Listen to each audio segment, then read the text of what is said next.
عاشقان رسول اور حبداران سید الشہداء علیہ السلام، السلام علیکم۔ معزز سامعین، کمیل ابن زیاد نخعی رحمۃ اللہ علیہ اسرار امامت کے خزینہ دار اور امیر المؤمنین کے خواص اصحاب میں سے تھے۔ علم و فضل میں بلند مرتبہ اور زہد و ورع میں امتیاز خاص کے حامل تھے۔ 90 برس کی عمر میں حجاج ابن یوسف الثقفی کے ہاتھ شہید ہوئے اور بیرون کوفہ دفن ہوئے۔ معزز سامعین، کمیل ابن زیاد نخعی کہتے ہیں، ایک دن امیر المؤمنین علی ابن ابی طالب علیہ السلام نے میرا ہاتھ پکڑا اور قبرستان کی طرف لے چلے۔ جب آبادی سے باہر نکلے تو ایک لمبی آہ کی، پھر فرمایا، اے کمیل، دل اسرار و حکمت کے ظروف ہیں، ان میں سب سے بہتر وہ ہے جو زیادہ نگہداشت کرنے والا ہو، لہٰذا جو میں تمہیں بتاؤں اسے یاد رکھنا۔ دیکھو، 3 قسم کے لوگ ہوتے ہیں، ایک عالم ربانی، دوسرا متعلم کہ جو نجات کی راہ پر برقرار رہے، اور تیسرا عوام الناس، وہ پست گروہ ہے کہ جو ہر پکارنے والے کے پیچھے ہو لیتا ہے اور ہر ہوا کے رخ پہ مڑ جاتا ہے۔ نہ انہوں نے نور علم سے کسب ضیاء کیا، نہ کسی مضبوط سہارے کی پناہ لی۔ اے کمیل، یاد رکھو کہ علم مال سے بہتر ہے، کیونکہ علم تمہاری نگہداشت کرتا ہے اور مال کی تمہیں حفاظت کرنا پڑتی ہے، اور مال خرچ کرنے سے گھٹتا ہے لیکن علم صرف کرنے سے بڑھتا ہے، اور مال دولت کے نتائج و اثرات مال کے فنا ہونے سے فنا ہو جاتے ہیں۔ اے کمیل، علم کی شناسائی ایک دین ہے کہ جس کی اقتدا کی جاتی ہے، اس سے انسان اپنی زندگی میں دوسروں سے اپنی اطاعت منواتا ہے اور مرنے کے بعد نیک نامی حاصل کرتا ہے۔ یاد رکھو، علم حاکم ہوتا ہے اور مال محکوم۔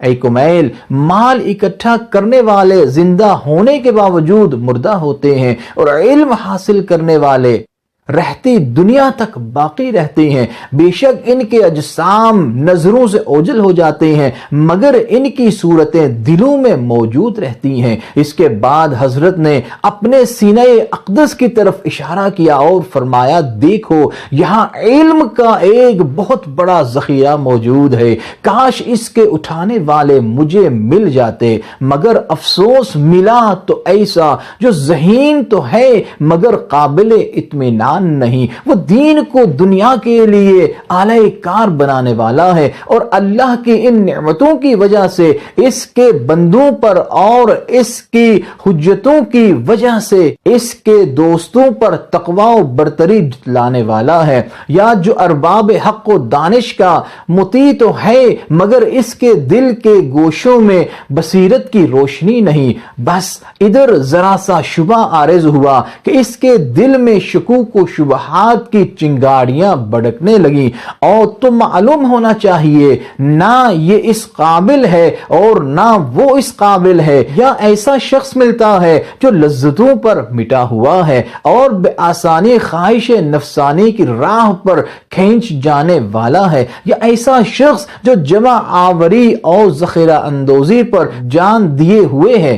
یہ دونوں بھی دین کے کسی امر کی رعایت و پاسداری کرنے والے نہیں ہیں۔ ان دونوں سے انتہائی قریبی شباہت کرنے والے چباہے رکھتے ہیں۔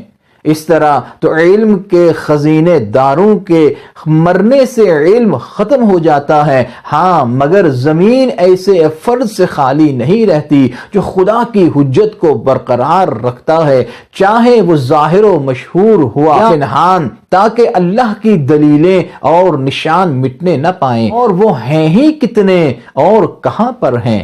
خدا کی قسم وہ تو گنتی میں بہت تھوڑے ہوتے ہیں، اور اللہ کے نزدیک قدر و منزلت کے لحاظ سے بہت بلند ہوتے ہیں۔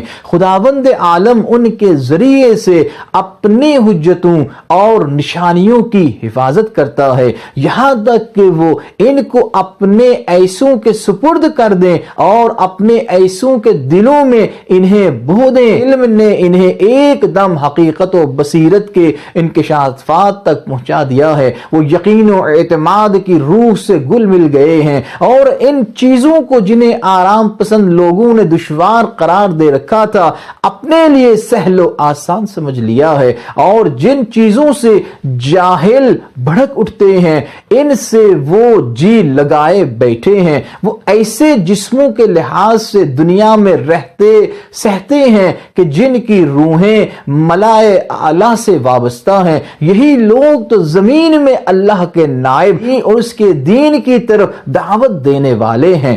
پھر مولا بات کو اس انداز سے ختم کرتے ہیں، ہائے ان کے دید کے لیے میری شوق کی فراوانی۔ عاشقان رسول اس دعا کے ساتھ کہ آپ اس دنیا میں جہاں بھی ہیں نبی و آل نبی کے صدقے میں محفوظ رہیں، اجازت دیجیے، اللہ حافظ۔